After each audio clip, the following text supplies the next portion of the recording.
We're learning more tonight about the Boston Marathon bombing, and yet there are still so many questions that have not been answered. The biggest one, of course, is who's behind it. Ben is looking back at some recent history in order to look forward in a reality check you won't see anywhere else.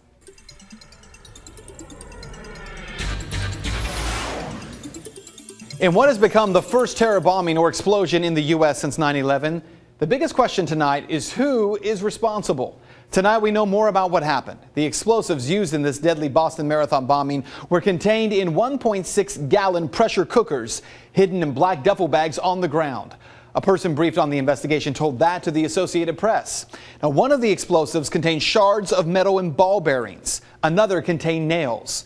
Those two bombs blew up about 10 seconds apart Monday, tearing off victims' limbs and leaving the streets spattered with blood and strewn with broken glass.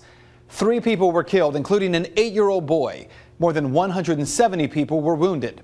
So the big question that has not been answered yet is who is behind these attacks. So far, the FBI has questioned a Saudi national and has searched his apartment but found no signs of evidence against him. No groups have come forward claiming responsibility. And tonight, intelligence officials say they do not believe this was an al-Qaeda plot. So who was behind it? Well, no one knows at this point, or at least no one is saying. The last time the U.S. saw a bombing attempt like this was 1993. It was during the World Trade Center bombing. That explosion left 6 people dead, more than 1,000 injured. Damages in excess of $500 million. But there is a part of the World Trade Center bombings that is severely underreported. That it was the FBI presiding over the terrorists who carried out the 1993 bombing. In fact, virtually no one would know that fact today had it not been for this man, Imad A. Salim, a 43-year-old former Egyptian army officer. He was used by our government to penetrate a circle of Muslim extremists. According to extensive reporting by the New York Times, Mr. Salim secretly recorded hundreds of hours of conversations with the feds. Again, according to the Times, law enforcement officials were told the terrorists were building a bomb that was eventually used to blow up the World Trade Center. They planned to thwart the plotters by secretly substituting harmless powder for the explosives. The informer was to have helped the plotters build the bomb and supply the fake powder, but the plan was called off by an FBI supervisor.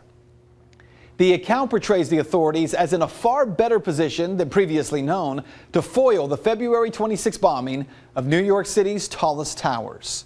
Well, what this means for you, again tonight we know very little about what happened, but we do know this. The University of Mobile's cross-country coach told a local TV affiliate that he was near the finish line of the Boston Marathon when the explosions went off. He said he thought it was odd that there were bomb-sniffing dogs at both the start and the finish lines. He also said that law enforcement spotters were on the roofs at the start and end of the race. So the question tonight must be asked. Did the FBI have any knowledge of this plot before it happened? We do know for a fact that dozens of times since 9/11, the FBI has recruited, trained, and then taken down suspected terrorists before they could carry out their plots. That's not conspiracy, that's a fact. Is the practice of the FBI creating terror plots only to break them up before they can actually happen really making us safer? Is that what happened here? And that is Reality Check. You can find the sources for this story on our website, fox19.com. And if you'd like to make your voice heard, head over to Ben's Facebook page. You can find him by searching Ben Swann.